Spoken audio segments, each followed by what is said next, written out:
Eu tinha 3 anos e meio e as pessoas questionam e dizem que alguém com 3 anos e meio não pode falar disso. Então eu quero dizer o seguinte, eu gostaria muito de poder apagar esse momento do assassinato do meu pai da minha vida. Mas eu não posso, eu não quero, eu não consigo. Eu não vou.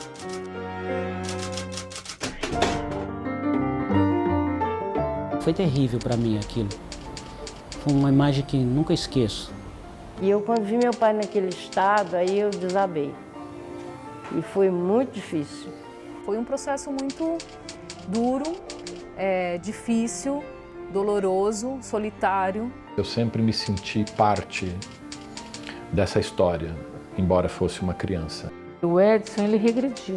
Ele não queria crescer, ele queria voltar para trás. E a Janaína queria ir para frente para poder proteger o irmão. Ela ficou adulta antes do tempo. Essa é uma grande marca, mas esses traumas ficam por muito tempo. E pela força eles mataram, eles torturaram. Tem gente que tem sequelas até hoje. Eu nunca escondi a história dele, que ele tinha nascido na prisão, que o pai era desaparecido, tinha sido morto pela repressão. Essa história é muito vergonhosa para ficar oculta. O golpe não se deu porque o general acordou de manhã, tinha brigado com a mulher na noite e resolveu dar um golpe. Isso é uma fantasia. O golpe foi preparado desde mais de 10 anos. Bom, a ditadura, em primeiro lugar, ela tem uma característica de ilegalidade. É um golpe de Estado e o golpe é sempre ilegal e ilegítimo. A repressão, o Estado violento fez parte da história do Estado brasileiro. E à medida que eles iam prendendo, eles começaram a usar intensamente a tortura como um método para fazer a pessoa confessar, entregar companheiros e tudo. A tortura é um olhar torto de todo o regime autoritário. Primeiro, porque ela é uma brutalidade que nenhuma Constituição, nem no nazismo, nem no nazismo, estava escrito dentro da Constituição. E, em segundo lugar, o que vem da tortura, na realidade, não merece nenhuma fidedignidade, porque a pessoa diz qualquer coisa só para acabar com o sofrimento e a dor. O terrorismo de Estado já estava implantado com o objetivo de aniquilar o inimigo, que no caso éramos nós. Porque aqui no Brasil diz que não, imagina, as crianças nunca foram sequestradas. Não. Quando cessou o tiroteio, eu fui o primeiro em sair da casa. E aí eu vi meu pai sentado ao lado do tanque, né? E ainda estavam atirando nele. Minha mãe me amamenta até ser presa. Eu fui amamentado até 2 anos e meio, 2 anos e 3 meses. Aí tem essa ruptura brusca. Eles já estavam na clandestinidade, meu pai já tinha sido cassado, mesmo assim ele estava trabalhando. Nesse período ele passou 8 vezes, ele foi preso 8 vezes, antes de ele entrar na clandestinidade definitiva, que foi em 68. Quando pegam, já me levam direto para o meu pai já sendo torturado, já arrebentado, já sob tortura. Eles me usaram o tempo todo nesse período, para tirar as coisas do meu pai. Isso era uma prática normal, que eles fazem, todo mundo, coloca os pais e os filhos separado apenas por um tapume, né? E aí, ou torturam o filho do lado de fato, ou, no caso, eu acredito que deve ter sido realmente simulação, mas com certeza fiziam chorar.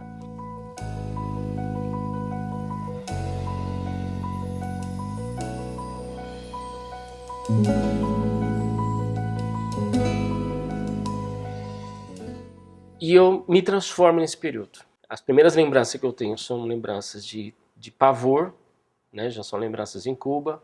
Eu tenho lembranças de pavor de gente fardada, né? Tenho pavor de sair na rua com muita gente. Reuniões, chegava em casa, chegava um grupo de pessoas, a gente visitar, eu também entrava em pânico. Quem chegasse perto, eu mordia de arrancar pedaço mesmo, de um bicho. Eu nasci 4 de abril de 1969. A Soledad saiu do grupo paraguaio e se filiou à VPR, que era o grupo que o meu pai militava. Então a Soledad e o Zé Maria estavam no mesmo momento em Cuba. Em 1970, Ou seja, quando eu tinha mais ou menos 1 ano e 2 meses, em junho, julho, o meu pai volta para o Brasil. Então ele foi preso na rua, em São Paulo, em 23 de setembro de 1970. Foi levado diretamente ao DOI-CODE. Foi levado à tortura imediatamente, numa sala de tortura, e morreu. Exatamente ali no mesmo, em poucas horas, assim, ele morreu, devido à tortura, provavelmente. Enquanto isso, em Cuba, a Soledad, já em junho, mais ou menos nesse período, ela se uniu a uma brasileira que estava recém-chegada do Brasil, exilada. Nessa união, ela vem a ser aquela pessoa que seria a mãe, né, que me acolheria.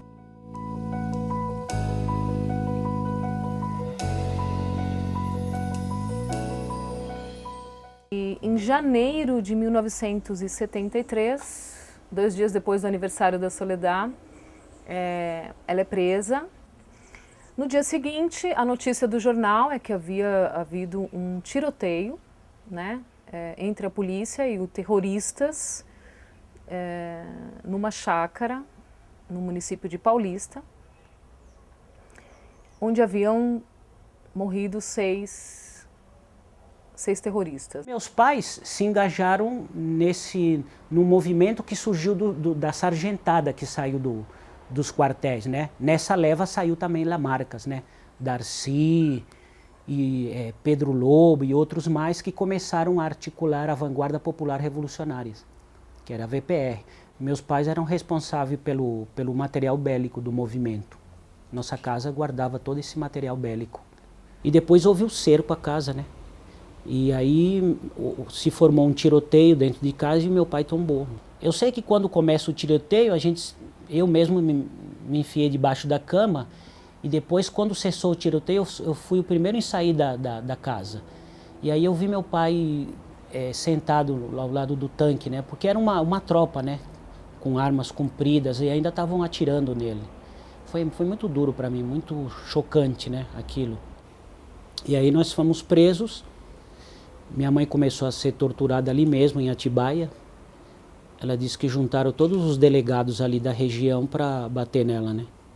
E nós fomos levados para uma espécie de um juizado de menor ali de Atibaia.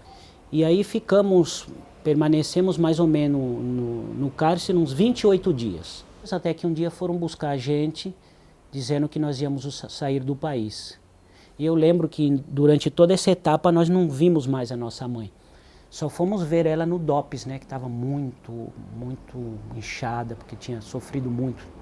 Até praticamente não reconheceu a própria mãe, né? De tão diferente que estava, inchada, né? A minha mãe quis pegar ela no colo e ela não quis. Meu pai, ele é um nordestino, ele ficou como comandante da ação militar, né, do braço armado da LN e fez parte do sequestro do embaixador Charles Elbrick em 69. Então, depois dessa ação deles do sequestro, a ditadura se sentiu muito vulnerável e decidiram cerrar mais o círculo e se tornar mais violento. Então ele caiu preso no 29 de setembro de 69 e após 6 horas de tortura mataram ele na tortura, né? E aí então caiu preso todo mundo, minha mãe, meus outros 2 irmãos, o Vladimir e a Isabel, que tinha 4 meses de nascida. Minha irmã, ela quase morreu, né? Porque ela, com 4 meses, ela estava amamentando ainda, né? Mamava no peito. E pelas sessões de tortura, minha mãe não tinha condição de dar para mamar para ela, porque empedrava todo o leite, né? E minha irmã ficou praticamente desnutrida. Em São Paulo, colocaram a gente num juizado de menor. Nesse período aí, a gente ainda não tinha consciência do que tinha acontecido com meu pai, né? Eu fui ter consciência do que tinham matado meu pai muito tempo depois, já em Cuba. Meu pai é um militante precoce e aí já durante a ditadura o trabalho dele era apoiar as necessidades do Comitê Central. Invadem a imobiliária com metralhadoras e tal, capturam todo mundo, já capturam o Ivo Valença, a filha do Ivo, o meu pai, o outro companheiro, foram todos levados para o DOI-CODE. Bom, e ali no DOI-CODE ele conheceu aquilo que eles diziam, né? Conheceu a sucursal do inferno. Ele saiu de lá e a vida dele entrou numa espiral de decadência. Ele, depois que ele sai da cadeia, ele alterna períodos de uma depressão absoluta, o que levou minha mãe em 2 ocasiões a interná-lo em clínicas para tratamento do alcoolismo e da depressão. E em 64, quando estourou o golpe militar, ele foi então, vieram, né, buscá-lo. Mas ele recebeu um recado que era para ele fugir, não esperar não. Aí meu pai fugiu.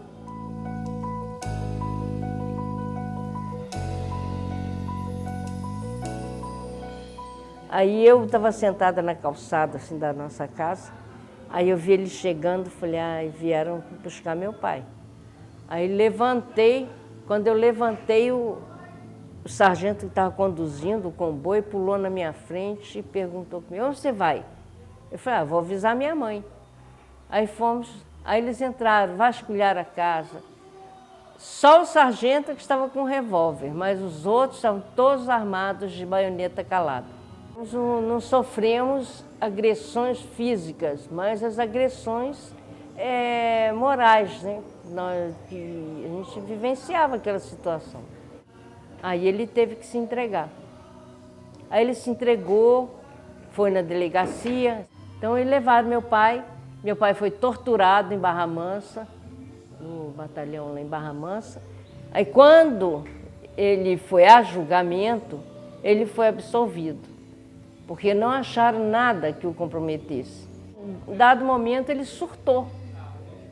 Ele começou a achar que ia começar tudo de novo, que o exército ia voltar de novo, que ele ia levar a gente preso, que o exército estava querendo o meu irmão, Aloísio, e começou a querer agredir as pessoas na rua. Ele chegou até a agredir pessoas na rua, porque achando que eram espiões que estavam vigiando ele.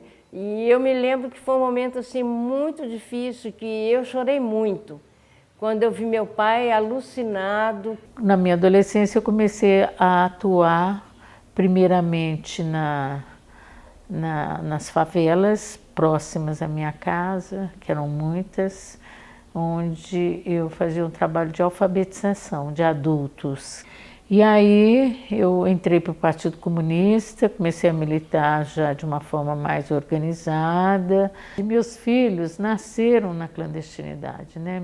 Na clandestinidade eu vivi durante 7 a quase 8 anos, né? E aí acabamos sendo novamente capturados, novamente presos e muito torturados, e foi uma prisão já num tempo que a ditadura já estava mais consolidada.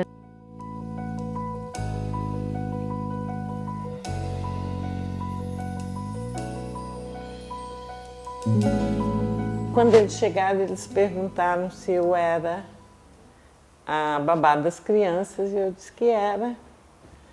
E fiquei um tempo presa como a babá das crianças, com nome falso. Só que eles procuravam a irmã da Melinha, que tinha sido presa no Congresso de Biúna, né? Mas depois que eles descobriram quem eu era, e todas as torturas consentidas pelo médico, né? Porque tem um médico que diz que tipo de tortura aquele preso suporta. Então, no meu caso, não podia ser choque elétrico na vagina, nos olhos, no nariz, na boca, nos ouvidos. Era só nas mãos e nos pés. E não podia, obviamente, colocar no pau de arara, porque eu estava quase no 7º mês de gravidez, não daria para colocar, né? A barriga era muito grande. Quer dizer, eles querem te empurrar, eles te empurram, eles querem te chutar, eles te chutam, eles te dão um soco na cara, eles te dão um choque na vagina, nos seios, no ouvido, na boca, no ânus. Quer dizer, você fica totalmente à mercê da prática violenta deles, que é torturar as pessoas, né? Eles são treinados e profissionais da tortura, né? Eles até se gabavam de dizer que ali onde eu estava sendo torturada, ali a tortura era cientificamente planejada. E aí nós fomos torturados o tempo todo. O César ficou em estado de coma, eu desmaiei não sei quantas vezes e ficava lá dentro. E eu lembro que tinha hora que eu estava acordando, com torturas, inclusive sexuais, né? E no outro dia, que foi no dia 29, num determinado momento, eles levaram meus filhos para dentro dessa sala de tortura, onde era uma cadeira eu sentada numa cadeira de dragão, nua, vomitada, urinada, evacuada e muito machucada, que eu nem me dava conta que eu estava tão machucada, porque eu fui me dar conta quando a Janaína e o Edson entraram e eles falaram assim: "Ai, mãe, por que o pai ficou verde e você ficou azul?" Aí que eu olho para o meu corpo e eu vejo que eu estou cheia de hematoma, né? E minha pele está toda parecendo que passou lixa na pele, porque eles batem com muita palmatória, a palmatória tem uns furinhos e ela vai levantando a pele, com força ela levanta a pele e vai arrebentando a pele. Depois eu fui transferida para Brasília. Em Brasília foi o mesmo esquema, né, de interrogatório seguido e com ameaças. Aí diminui um pouco, né, os espancamentos, porque a gravidez vai aumentando, né?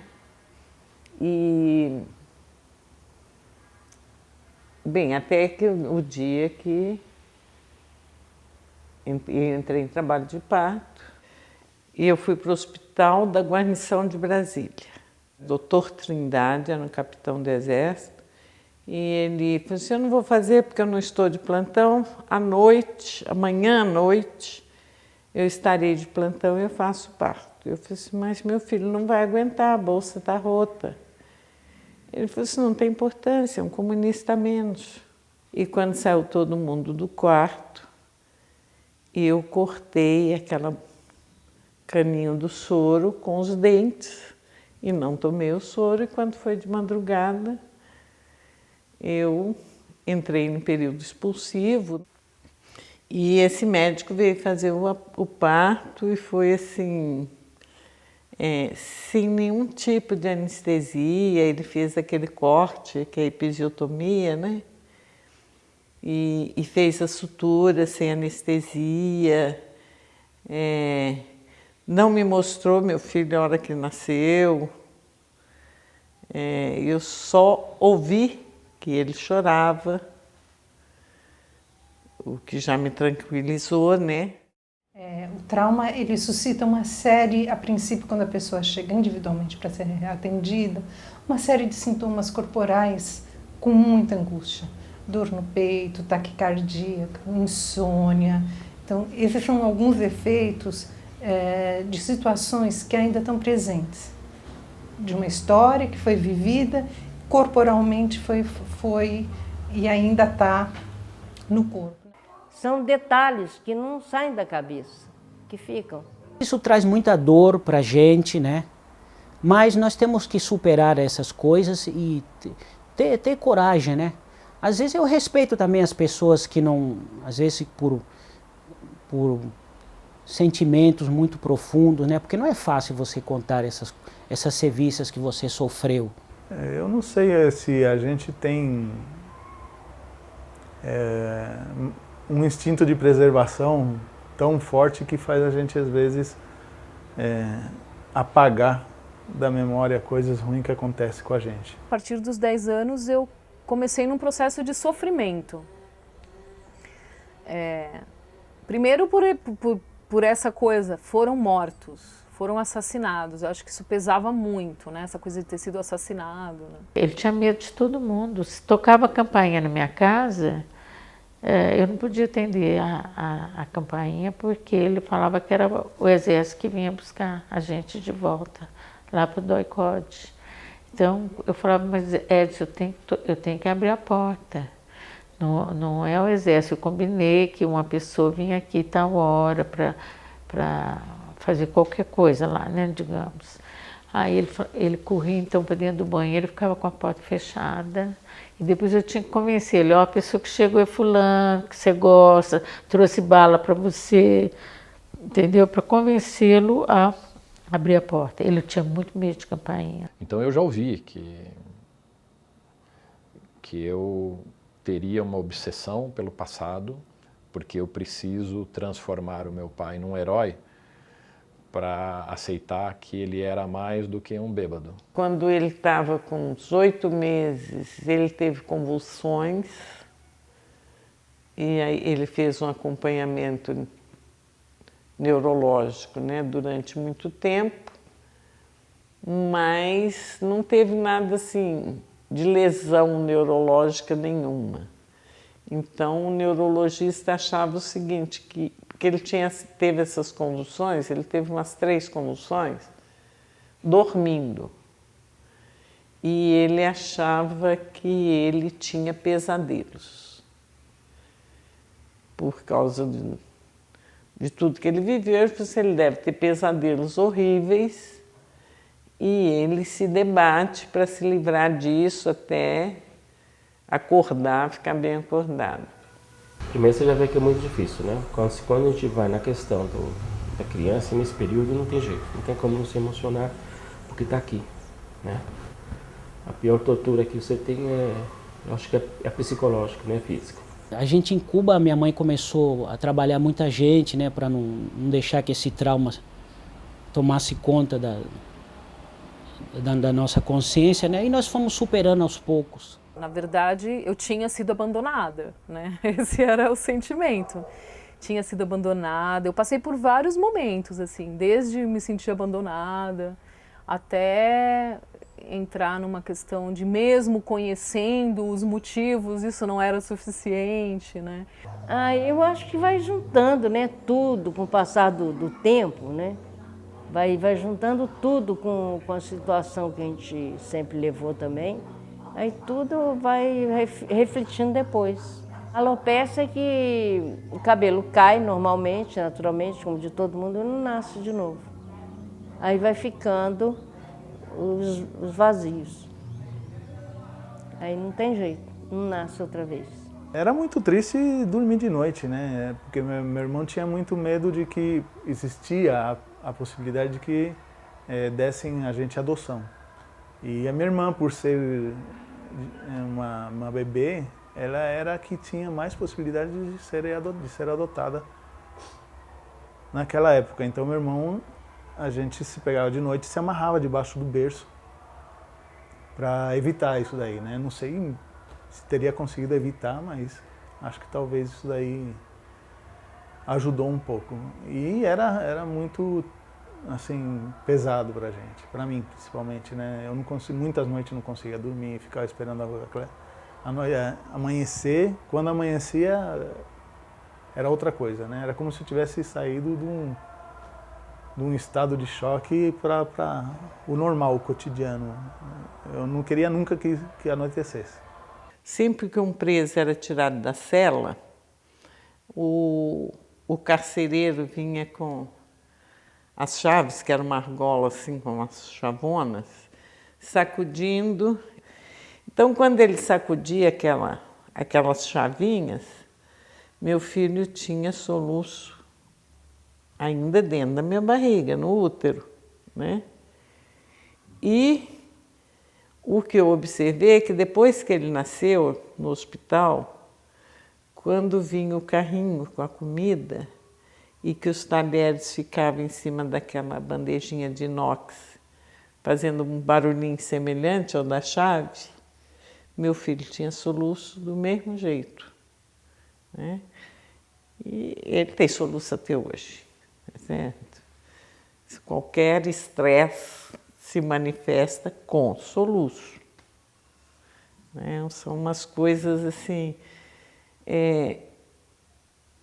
são sequelas que você pega antes de nascer, né? É terrível. Eu diria para você que até uns 30 e pouco, até agora, pouco tempo, eu ainda tratava esses sentimentos, e falar sobre isso faz a diferença, né? Então isso é um dos nossos trabalhos, né? Que é realmente que a pessoa se aproprie da história, do que aconteceu, mas também possa construir projetos futuros, para que o passado não fique cristalizado, a pessoa não fique paralisada. Quanto menos se fala dos horrores da ditadura, mais a gente está ameaçado pelos horrores de um novo golpe. O ministro Vanuc, ele fala sempre que os animais, quando estão feridos, eles lambem a ferida, né? Para sarar. E para você poder sarar a ferida, você tem que lamber. Lamber significa conhecer. Mas você só pode virar uma página de um livro quando você lê a anterior. Se você não leu a anterior, como é que você vai virar? Porque o Brasil cometeu um enorme erro. Ele abafou os crimes da ditadura. Então, talvez a maior contribuição que a Comissão da Verdade fez para prevenir os próximos golpes foi explicar como se faz um golpe, como se dá um golpe, como se patrocina um golpe, quais as consequências do golpe. Não é dado propriamente, com a necessária ênfase, o que foi a ditadura de 64, a ditadura militar de 64, e além disso, o que significa viver numa ditadura, sabe? O que é a liberdade? Você ter a liberdade, o que eu faço com a liberdade hoje, né? Essa valorização da liberdade, eu acho que não está sendo explorada pedagogicamente. A democracia, ela precisa ser colocada para todo mundo, todo brasileiro, como um valor tão importante como, por exemplo, a justiça, o amor aos filhos, o amor à família de uma maneira geral. Então, ela é tão fundamental que ela precisa ser defendida dessa forma. Então, quando nós tivermos as pessoas acreditando que a democracia é um valor do qual elas não estão dispostas a abdicar em nenhuma circunstância, nós com certeza teremos um Brasil melhor. A ditadura, ela massacrou a geração que veio antes de mim, que é dos meus pais, a minha geração, a geração dos meus filhos e muitas vezes a geração dos filhos dos nossos filhos. A clínica do testemunho, um dos pontos principais é o resgate da memória, principalmente de uma história que a princípio foi e estava no lugar de esquecimento. Mas não dá para esquecer, isso que eu queria falar, por mais tempo que passe, porque estava no corpo, porque estava no silêncio, porque estava no olhar, e isso pode ser escrito e ser dito agora. Então, é muito precioso. Preciso resgatar essa memória para que essas coisas não se repitam e que a gente acabe com essas coisas dentro do país. O esquecimento a que o Estado tem nos imposto como sociedade ele abre caminho para que as forças dominantes que sempre dominaram de forma violenta continuem a fazer isso. Ninguém tem ideia do que é uma ditadura, só aqueles que passaram pelo lado negro da ditadura, porque tem gente que não estavam nem aí com o que estava acontecendo no país, então eles nem percebem que passou a ditadura pelo país. Mas eles carregam o mais triste que tem ainda, porque a gente tem a dor, mas eles têm a ignorância, né?